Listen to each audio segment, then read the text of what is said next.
টাঙ্গাইলের বাসাইলে ত্রাণ নিতে এসে একজন নারী মারা গেছেন, আহত হয়েছেন আরও 4 জন। ৩ জুন দুপুরে বাসাইল উপজেলা পরিষদ চত্বরে লাবিব গ্রুপের পক্ষ থেকে ঈদ উপলক্ষে দুস্থদের মাঝে ত্রাণ বিতরণ চলাকালে এ ঘটনা ঘটে। প্রচণ্ড গরমের কারণে ত্রাণ নিতে আসা অনেকেই অসুস্থ হয়ে পড়েন।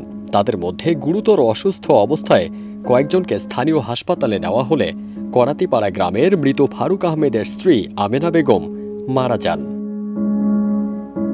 হাসপাতাল সূত্র জানায়, এ ঘটনায় 3 জনকে হাসপাতালে ভর্তি করা হয়েছে, একজনকে প্রাথমিক চিকিৎসা দিয়ে ছেড়ে দেওয়া হয়েছে।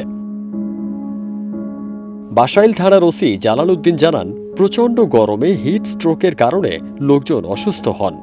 পরে গাছের ছায়ায় ত্রাণ বিতরণের ব্যবস্থা নেওয়া হয়। ফারদিন সানি, দেশ রূপান্তর।